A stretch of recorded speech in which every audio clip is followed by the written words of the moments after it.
तर मुलांनो, आज आपण 17वे प्रकरण पायथागोरसचा सिद्धांत हे प्रकरण पाहणार आहोत. अजूनही कोणी या चॅनलला सबस्क्राईब केलं नसेल तर सबस्क्राईब बटनवर क्लिक करा, म्हणजे तुम्हाला सर्व प्रकरणे पाहता येतील. आता आपण या प्रकरणात सुरुवात करूया. पायथागोरसचा सिद्धांत. पायथागोरसचा सिद्धांत तुम्हाला माहिती आहे. तर काटकोन त्रिकोण जर असेल तर या काटकोन त्रिकोणावर समजा कर्णावर एक चौरस काढला, या 10 बाजू घेऊन कर्ण काढला, आणखीन 6 बाजू घेऊन या बाजूवर एक चौरस काढला, या कर्णावर एक चौरस काढला, या बाजूवर एक चौरस काढला आणि या बाजूवर एक चौरस काढला. तर या बाजूवर कर्णावर काढलेल्या चौरसाचं क्षेत्रफळ हे इतर दोन बाजूवर काढलेल्या चौरसांच्या क्षेत्रफळांच्या बेरजे एवढे असते. हा भाग थोडक्यात कसा लिहिलाय? 10चा वर्ग म्हणजे कर्णाचा वर्ग बरोबर एक बाजू वर्ग अधिक दुसरी बाजू वर्ग. म्हणजे काटकोन त्रिकोणामध्ये या दोन बाजूंच्या वर्गांची बेरीज एवढे कर्णाचा वर्ग असतो. म्हणजेच काय? 10चा वर्ग बरोबर 8चा वर्ग अधिक 6चा वर्ग. 8चा वर्ग किती? 64. 6चा वर्ग किती? 36 म्हणजे 100. 100 म्हणजे 10चा वर्ग सुद्धा 100. म्हणजे असा काटकोन त्रिकोण असेल तर कर्णाचा वर्ग बरोबर इतर दोन बाजूंच्या वर्गांच्या बेरजेवढा असतो. आता हे प्रकरण पाहत असताना, सोडवत असताना शेजारी नवनीचं गाईड ठेवा, म्हणजे तुम्हाला यातले प्रश्न मी थोडक्यात जरी प्रश्न लिहिला तर तो प्रश्न तुम्हाला समजेल. आता बघा, पायथागोरसचा सिद्धांतच काय? कर्ण वर्ग बरोबर एक बाजू वर्ग अधिक दुसरी बाजू वर्ग. आता याला आपण पाया पण म्हणतो. हा पाया म्हणतो, याला उंची म्हणतो. बीसी हा पाया आहे, एबी ही उंची आहे आणि एसी हा कर्ण आहे असंही म्हणतो. कर्ण वर्ग बरोबर पायाचा वर्ग, पाया वर्ग अधिक उंचीचा वर्ग म्हणजे कर्ण वर्ग बरोबर असंही आपण म्हणतो. आता हे जे काटकोन त्रिकोण असेल तर काय होतंय? कर्णाच्या वर्गा एवढी यांच्या दोघांची बेरीज असते बरोबर. आणखीन उलट, या दोन बाजूंच्या वर्गांची बेरीज मोठ्या बाजूच्या वर्गा एवढी असेल तर तो काटकोन त्रिकोण असतो. आता दुसरे उदाहरण पहा. एका बाजूची लांबी 3 सेंटीमीटर आहे, दुसऱ्या बाजूला लांबी 4 सेंटीमीटर आहे, तिसऱ्या बाजूला लांबी 5 सेंटीमीटर आहे. तर हा काटकोन त्रिकोण असेल काय? हे पाहण्यासाठी काय करायला पाहिजे? मोठा तो कर्ण काय असणार आहे? 5. इतर दोन बाजूंच्या वर्गांची बेरीज 5च्या वर्गा एवढी आहे का बघायचं आहे. 5 3चा वर्ग किती? 9. 4चा वर्ग 16. 16 9 25 आणि 5चा वर्ग पण 25. म्हणजे हा काटकोन त्रिकोण आहे. बाजूंची लांबी दिली असता तो काटकोन त्रिकोण आहे का नाही पाहता आपल्याला येते.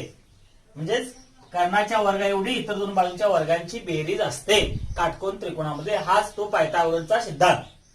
आणखीन असं जर असेल तर त्याला म्हणायचं पायथागोरसची त्रिकुटे. 3 4 5 हे पायथागोरसचे त्रिकूट आहेत. म्हणजेच मोठी बाजू 5, 5चा वर्ग 25, 4चा वर्ग 16, 3चा वर्ग 9, 9 आणि 16 25 म्हणजेच कर्णाच्या वर्गा एवढी बेरीज आहे. म्हणजे पायथागोरसचं त्रिकूट आहे. आता पहा, हे पायथागोरस त्रिकूट आहे काय? 7 24 25 हे पायथागोरस त्रिकूट आहे काय बघायचं आहे. कसं बघायचं? तर 7चा वर्ग 49, 24चा वर्ग 576, किती बेरीज त्या? 9 ने 6, 15 5 1, 7 आणि 5 12, 2 1 6, 625 आणि 25चा वर्ग किती? 25चा वर्ग बरोबर 625. हे जर असेल तर याला म्हणजे पायथागोरस त्रिकूट आहे. म्हणजे हे पायथागोरसचे त्रिकूट आहे. आता पायथागोरसचे त्रिकूट आहे का नाही पाहण्यासाठी काय करतोय आपण? आता हे उदाहरण घेऊ. 5 12 13, 5 सेंटीमीटर बाजू आहे, 12 सेंटीमीटर आहे. आधी मागे पुढे असेल 13 5 12 हे पायथागोरस त्रिकूट आहे काय बघायचंय. तर सर्वात मोठी कोणता? कर्ण. सर्वात मोठी बाजू म्हणजे कर्ण. याचा वर्ग अधिक याचा वर्ग. 5चा वर्ग किती? 25. 12चा वर्ग 144, 144, 169 आणि 13चा वर्ग किती? 169 बरोबर. म्हणजे हे सुद्धा पायथागोरसचे त्रिकूट आहे बरोबर. म्हणजे पायथागोरसचं त्रिकूट म्हणजे काय? सर्वात मोठ्या बाजूचा वर्ग हा इतर दोन बाजूच्या वर्गांच्या बेरजे एवढा असेल तर ते पायथागोरसचे त्रिकूट आहे असं म्हणायचं. बरोबर. आता हे पायथागोरस त्रिकूट आपल्याला ही महत्वाचे बघितले आपण. कोणती 60, 10 हे पायथागोरस त्रिकूट आहे. 7, 24, 25 हे पायथागोरस त्रिकूट आहे. त्यानंतर 5, 12, 13 पायथागोरस त्रिकूट आहे. 11, 60, 61 हे पायथागोरसचे त्रिकूट आहे. 8, 15, 17 हे पायथागोरसचे त्रिकूट आहे. 9, 40, 41 हे पायथागोरस त्रिकूट आहे. 12, 35, 37 हे पायथागोरसचे त्रिकूट आहे. आणखी समजा 3, 4, 5 त्यातला एक त्रिकूट घेतला आपण आणि त्याची चौपट केली किंवा पाचपट केले. पाचपट करून बघूया. याला पाचपट 5 न गुणलं 4 चौपट करू पाहिजे ना. चौपट करू. 4 न गुणलं किती? 4 त्रिकम 12, 4 चौक 16, 4 पंचे 20 म्हणजे 12, 16, 20 हे सुद्धा पायथागोरसचे त्रिकूट येते. 12चा वर्ग 144, 16चा वर्ग 256, याची बेरीज किती आली? 400 आणि 20चा वर्ग म्हणजे काय? 400. बरोबर. म्हणजे याची पट केली 3, 4, 5 लक्षात ठेवायचं. 3 ची दुप्पट, तिप्पट, चौपट. चौपट केली सगळ्या चौपट. पाचपट करून बघूया. तिप्पट करून बघूया. याची तिप्पट 3 त्रिक 9, 3 चौक 12, 3 पाची 15 म्हणजे 9, 12, 15. 9, 12, 15 हे सुद्धा यातल्या नाही पण इथं आहे. 9, 12, 15 हे सुद्धा पायथागोरसचे त्रिकूट आहे. आणखी पायथागोरस सगळे त्रिकूट आपण 100 पर्यंत लिहून काढायचे आणि एकदा पाठ झाले की तुम्हाला ते सहज लक्षात येईल. प्रत्येक बेरीज वजाबाकी करायची गरज नाही. आता बेरीज वजाबाकी म्हणजे काय? आता समजा 11, 60, 61. 11, 60, 61 हे पायथागोरस त्रिकूट आहे बघायचं आहे. तर काय काय करायला पाहिजे? 60चा वर्ग 3600. बरोबर. 11चा वर्ग 121. 1, 2, 7, 3 आणि 61 गुणिले 61 करायला पाहिजे. 61, 61 1, 61, 6, 1, 6, 6, 6, 36. बरोबर. 1, 6, 12, 2, 1, 7 आणि 3 म्हणजे हे सुद्धा पायथागोरसचे त्रिकूट आहे. म्हणजे हे करून बघायला पाहिजे. त्याच्यापेक्षा 60चा वर्ग 3600, 61चा वर्ग 3721 हे जर तुमच्या हाताकडून गेलं तर तुम्हाला बघितल्यावर लक्षात येईल 11, 60, 61 हे पायथागोरसचे त्रिकूट आहे. पायथागोरस हा त्रिकूट हा भाग समज असेल. आणखी चौरस बघा. आता चौरस पाहू. चौरसामध्ये चौरसात समजा ही बाजू 8 असेल. बाजू 8 सेंटी. चौरस म्हणजे चारी बाजू समान. त्याला चौरस म्हणतो. ही पण 8 असणार आहे आणि हा कर्ण आहे. इथं काटकोन धरला तर हा कर्ण आहे. काय होईल? याचा वर्ग अधिक याचा वर्ग. 8चा वर्ग किती? 64. बरोबर. या 8चा वर्ग किती? 64. 64 ने 64 128. 128चं वर्गमूळ आपण कसं काढतोय? 128चं वर्गमूळ मोठ्यात मोठी वर्गसंख्या बघायची. 64. 64 दोन्ही 128. बरोबर. म्हणून हे काय म्हणतोय? 8. 64 वर्गमूळ 8. 2चा वर्गमूळ निघत नाही. तिथं 2 लिहायचं. म्हणजे 8 वर्गमुळात 2 त्याचं उत्तर. बरोबर. म्हणजे कर्ण काय असणार? 8 वर्गमुळात 2. हे असं न लिहिता चौरसामध्ये हा नियमच लक्षात ठेवायचा. काय? चौरसामध्ये कर्ण हा बाजूच्या रूट 2 पट असतो. रूट 2 पट. वर्गमुळात 2 पट असतो. बाजूच्या वर्गमुळात 2 पट असतो. लक्षात. आणखी चौरसाचं क्षेत्रफळ काय असेल? चौरस क्षेत्रफळ सूत्र माहिती आपल्याला. बाजूचा वर्ग. बाजूचा वर्ग म्हणजे 8चा वर्ग 88, 64. दुसरं एक सूत्र. समजा कर्ण फक्त दिलाय. ही बाजू द्याय नाही तर कसं काढायचं? 8 वर्गमुळात 2 दिले तर 8 वर्गमुळात 2. 8 वर्गमुळात 2 याच्या वर्गाच्या याचा वर्ग भागिले 2 निम्मा असते. वर्गाच्या निम्म. 8चा वर्ग किती? हे 64. 64 गुणिले वर्गमुळात 2चा वर्ग म्हणजे 2च भागिले 2 म्हणजे 64. बरोबर. काय सांगितलं मी? समजा बाजू दिली नसेल. कर्ण दिलाय. फक्त कर्ण दिलाय. डायरेक्ट लिहायचा आहे. कर्ण दिला 5 वर्गमुळात 2 आणि त्याचं क्षेत्रफळ काढा म्हणून सांगितलं. तर क्षेत्रफळ सूत्र काय? याचा वर्ग भागिले 2. याचा वर्ग कसा करायचा? 5चा वर्ग 25 करता येतोय गुणिले वर्गमुळात 2चा वर्ग म्हणजेच 2च्या वर्गमुळाचा वर्ग म्हणजे 2च. त्याला भागिले 2. बरोबर. म्हणजे 25च. म्हणजेच काय करायचं आपल्याला? चौरसाचं कर्ण दिला असेल तर त्याचं क्षेत्रफळ काढत असताना त्या कर्णाचा वर्ग करायचा आणि त्याला 2 न भागायचं. म्हणजे जास्त वेळ लागत नाही, आपल्याला सहजासहजी सोडवता येते. बरोबर. त्यानंतर आता यावर आधारित प्रश्न आपण पाहायचा आहे. बघा यावर आधारित प्रश्न कसे आहेत बघा. पहिला प्रश्न बघा. आणखी आपल्याला हे माहिती आहे, काटकोन त्रिकोणामध्ये समजा असा असेल, हा कोन 30 अंशाचा असेल, हा 60 अंशाचा आणि हा 90 अंशाचा कोन असेल, तर यांची बाजू कशी असेल बा. ही बाजू समजा x असेल तर ही त्याच्या दुप्पट असते आणि ही वर्गमुळात 3 पट असते. म्हणजेच काय बघा, 30, 60, 90 असं जर माप असेल तर 30 अंशासमोरील बाजूचं माप कर्णाच्या निम्म असते किंवा कर्णाचे माप 30 अंशासमोरील बाजूच्या दुप्पट असते. 30 अंशासमोरील बाजूच्या दुप्पट असते. आणखीन 60 अंशासमोरील बाजूचं माप हे 30 अंशासमोरील बाजूच्या मापाच्या वर्गमुळात 3 पट असते. वर्गमूळची नाही इथपर्यंत, म्हणजे असं चालेल, x गुणिले वर्गमुळात 3 एवढं पट असते. आता इथं जर आपण किंमत जाणून बघू, समजा ही बाजू 5 आहे तर ही बाजू किती असणार आहे, 10 असणार आहे, दुप्पट असते. कर्ण किती असणार आहे, 10. 30 अंशासमोर बाजूच्या ही दुप्पट असते. आणि 60 अंशासमोर बाजूचं माप कसं, वर्गमुळात 3 पट. वर्गमुळात 3 पट म्हणजेच याच्या वर्गमुळात 3 पट, 5 वर्गमुळात 3 एवढी ही बाजू असते.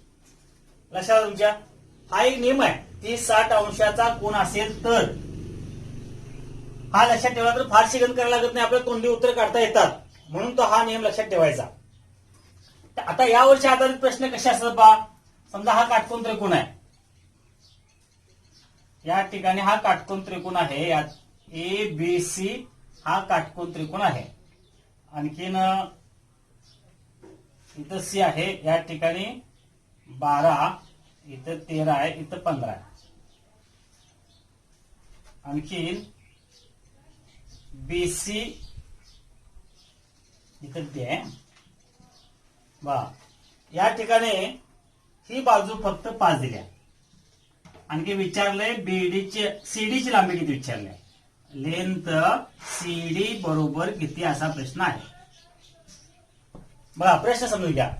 त्रिकोण ABD मध्ये AB बरोबर 12, AC बरोबर 13 आणि AD बरोबर 15 इथं काटकोन आहे. तर CD ची लांबी किती, लेंथ CD एवढी बरोबर किती विचारलंय. आता हे काढायसाठी आपण काय काय करायला पाहिजे, पायथागोरस सिद्धांत वापरायचा. पूर्ण वापरलं चालेल. पूर्ण काय, इथं 5 आहे, इथं 12 आहे, 13 आहे. इथं समजा दिलं जर नसेल, या ठिकाणी दिलं नसेल तर इथे किती असणार आहे, 5 असणार आहे. 13च्या वर्गातनं 12चा वर्ग गेला, इथं द्यायला नव्हतं. 13चा वर्ग किती, ही बाजू द्या नाही, ही द्या नाही. आणि विचारलंय CD किती. या काटकोन त्रिकोण एवढ्याच त्रिकोणामध्ये बघा, 13चा वर्ग वजा 12चा वर्ग, 13चा वर्ग 169, 12चा वर्ग 144, उत्तर किती आलं, 25. म्हणजे इथं 5 आलं, 5चा वर्ग 25 बरोबर. त्यानंतर पुढचा प्रश्न पहा. त्या पुढे आपल्याला CD काढायचा आहे. आता पूर्ण याच्यामध्ये बघा, येथून या पूर्ण काटकोन त्रिकोणामध्ये बघा, ही 12 आहे, ही बाजू 15 आहे, तर ही किती असेल हे नाही समजा तोपर्यंत. 15चा वर्ग वजा 12चा वर्ग, 15चा वर्ग 225, 12चा वर्ग किती 144, यांची काय वजाबाकी आहे 1, 12 तुमच्या 8 हाचा 1 0 81, 81 म्हणजे काय 9, काय 9. B पासून D पर्यंत 9 सेंटीमीटर.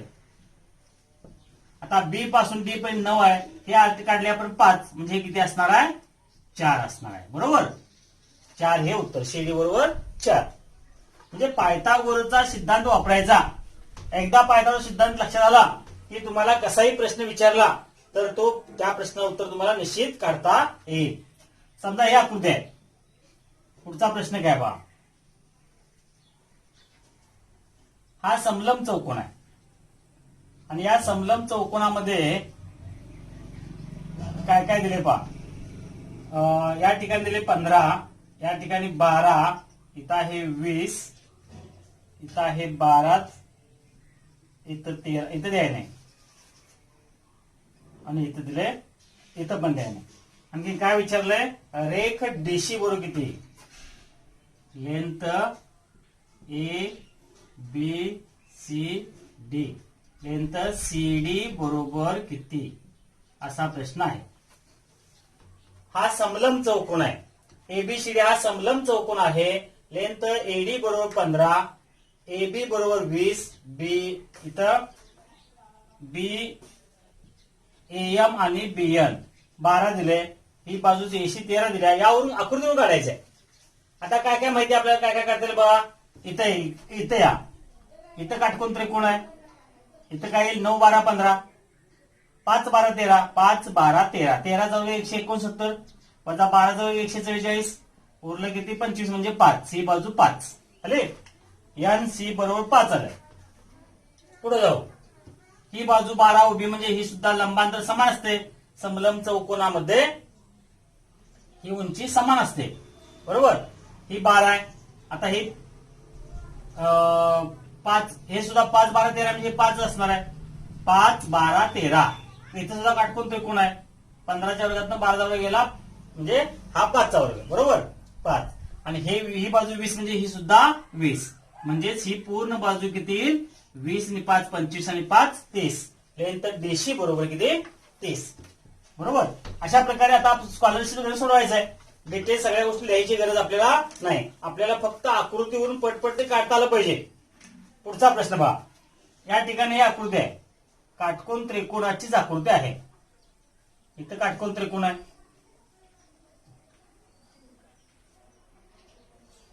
इथं सुद्धा असा हा काटकोन त्रिकोण आहे. या बाजू एवढी ही बाजू आहे.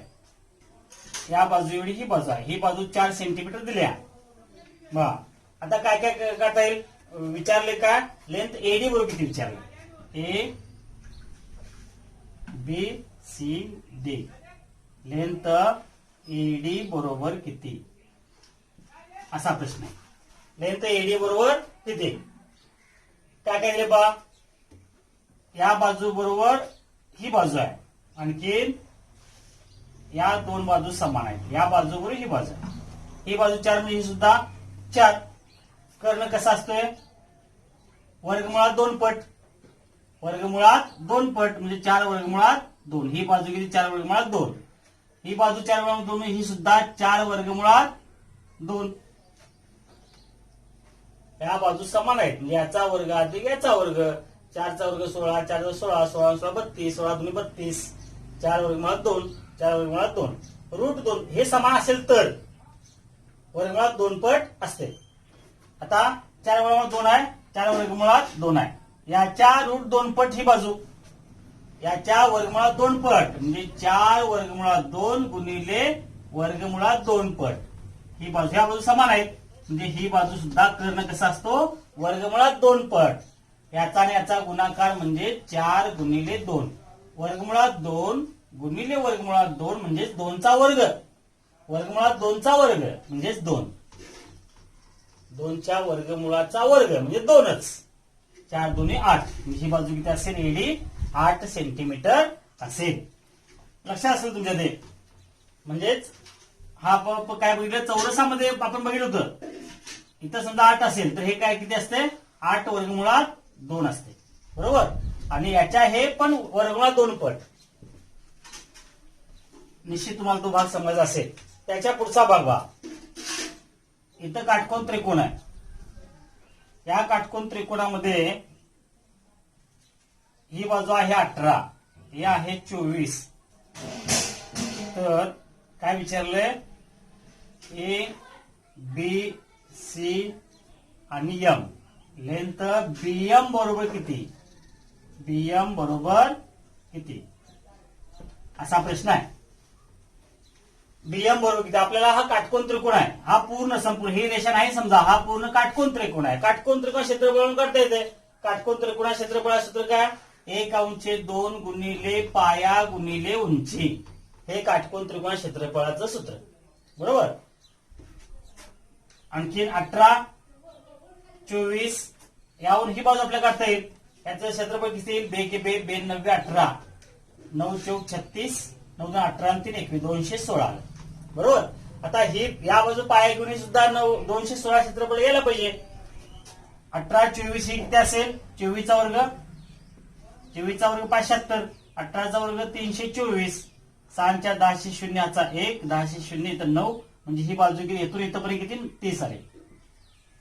त्याचं सुद्धा क्षेत्रफळ किती आला पाहिजे? 216 आला पाहिजे. म्हणजे पाया किती 30. सूत्र काय? 1/2 गुणिले पाया 30 गुणिले उंची बीएम, उंची लेंथ बीएम बरोबर 216. हे सोडवायचं आहे. काय केलं बा? 18 24 30 आलं. एसी 30 आलं. याचं क्षेत्रफळ या बाजून काढलं तर 1/2 गुणिले पाया गुणिले उंची 216 क्षेत्रफळ आलं. बरोबर. आणि या बाजूला हा पाया मानला तर ही उंची.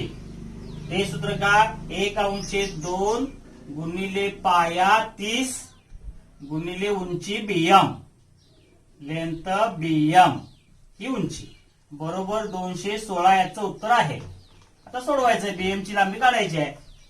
कशी काढणारा? बे की बे 15 बरोबर. लेंथ बीएम बरोबर 216 भागिले 15. 15 एकी 15, 15 एकी 15 उरलं 6, 15 चोक 60 उरलं 6, परत 15 चोक 60 म्हणजे 14.4 सेमी ही बीएम ची लांबी येईल. क्षेत्रफळाचा वापर करायचा. त्रिकोणा क्षेत्रफळाच्या सूत्राचा वापर करायचा. 1/2 गुणिले पाया गुणिले उंची ह्या त्रिकोणा क्षेत्रफळाच्या सूत्राचा वापर करायचा. आता समजा समभुज त्रिकोण आहे. समभुज त्रिकोण म्हणजे काय? आपल्याला माहिती आहे, ज्या चौकोनाच्या चारही बाजू समान असतात अशा प्रकार समभुज चौकोन. या समभुज चौकोनाचे कर्ण दिलेत. एक कर्ण दिलाय 8, एक कर्ण दिलाय 6. कर्ण दिल्यात 8 व 6. आणखी तर त्या चौरसाची या समभुज चौकोनाची परिमिती किती विचारूया. समभुज चौकोन, समभुज चौकोन. प्रश्न काय बघा? एका समभुज चौकोनामध्ये एक कर्ण 8 आहे, दुसरा कर्ण 6 आहे. तर या समभुज चौकोनाचे परिमिती किती? परिमिती म्हणजे सगळ्या बाजूंची बेरीज 1 2 3 4. सगळ्या बाजूंची बेरीज म्हणजे परिमिती. यातला हातला भाग सोडून. बरोबर. आता ही बाजू 8 आहे म्हणजे किती असणार? 4 4 असणार आहे. हा कर्ण 6 आहे म्हणजे ही 3 3 असणार आहे.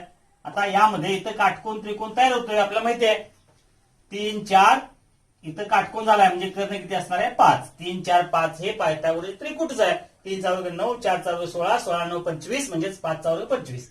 5 5 5 5 म्हणजे समभुज चौकोनाची परिमिती किती असणार? 5 चोक 20. बाजू गुणिले 4 म्हणजे 20. 20 सेंटीमीटर. सेंटीमीटर असेल सेंटीमीटर. तेच एक लिहायचं आहे. त्यानंतर अजून एक प्रश्न बघा, मी तुम्हाला पूर्ण समजेल. चौरसाच्या कर्णाची लांबी बघा. चौरसाच्या कर्णाची लांबी 8 वर्गमुळात 2 आहे. तर परिमिती किती? तर परिमिती किती असा प्रश्न आहे. चौरसाच्या कर्णाची लांबी 8 वर्गमुळात दिल्या. बघा आकृती काढायची नाही प्रत्येक वेळी, फक्त लक्ष द्या. बघा काय होते. चौरसाच्या कर्णाची लांबी 8 वर्गमुळात 2 दिल्या. इथं आहे 8 वर्गमुळात 2. ही बाजू किती असेल?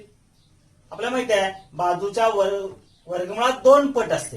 ही बाजू किती असणार आहे? 8 असणार आहे. ही पण 8 8 8 म्हणजे 8 चोक 32. हे सेंटीमीटर असेल तर हे सुद्धा सेंटीमीटर. परिमिती आहे. परिमिती सेंटीमीटर मध्ये चौरस चौ सेमी लिहायचं. क्षेत्रफळ असेल तर चौ सेमी किंवा चौ मीटर काय असेल ते एकक लिहायचं आहे. लास्ट शेवटचा एक प्रश्न बघा महत्वाचा. या ठिकाणी इथं काटकोन त्रिकोण आहे. काय? काटकोन आहे. बरोबर. या काटकोनामध्ये हा दुभाजक आहे, मध्यक आहे. A B C. इथं आहे 30.5. या बाजू एवढीच ही बाजू आहे आणि इथं आहे 11. तर लेंथ BC बरोबर किती असा प्रश्न आहे. बघा लेंथ BC बरोबर किती. हा भाग समजला की तुम्हाला पूर्ण आकृती समजल्यासारखं आहे, पूर्ण पायथागोरस सिद्धांत समजल्यासारखं आहे. बघा या ठिकाणी 11 ही बाजू आहे एवढी 30.5 आहे, ही सुद्धा काय असणार आहे 30.5 बरोबर. म्हणजेच AB किती असणार आहे, पूर्ण A पासून B पर्यंत 61 60 आणि 7 30.5 आणि 30.5 यांची बेरीज म्हणजेच काय असणार 61 असणार आहे बरोबर. आणि पायथागोरसचं त्रिकूट काय 11 60 61 किंवा या कर्णातून 61 च्या वर्गातून 11चा वर्ग गेला, 61 चा वर्ग 36 1 6 12 1 7 बरोबर 3721 61 चा वर्ग वजा 11चा वर्ग 121 006 आणि 3 3600 कशा वर्ग आहे 7 चा वर्ग 6 6 36 7 चा वर्ग म्हणजे ही बाजू किती असणार आहे 60 सेंटीमीटर बरोबर. इथं काय दिलं होतं, हे दिलं नव्हतं, हे पण दिलं नव्हतं. काय केलं आपण, हे 11 आहे, ही बाजू काय ठरवली का ही मध्य काय म्हणजे ही बाजू 30.5 म्हणजे ही सुद्धा 30.5 61 आलं. 61 च्या वर्गात ना 11चा वर्ग गेला का हा कर्ण आहे म्हणून कर्णाच्या वर्गात एक बाजू गेली, ही बाजू आपल्याला मिळेल. 60 चा वर्ग 3600 म्हणून 60 हे याचं उत्तर. अशा प्रकारे पायथागोरसचा सिद्धांत हे प्रकरण एकदम सोपं आहे. यासाठी त्रिकूट ही तुमच्या हाताकडून नेहमी जाण्यासाठी म्हणून ही प्रश्न यातले जास्तीत जास्त प्रश्न सोडवा, जास्तीत जास्त प्रश्न सोडवा, सराव करा. निश्चित तुम्हाला हे प्रकरण सहज चांगली मार्क मिळवून देईल. ठीक आहे, ओके.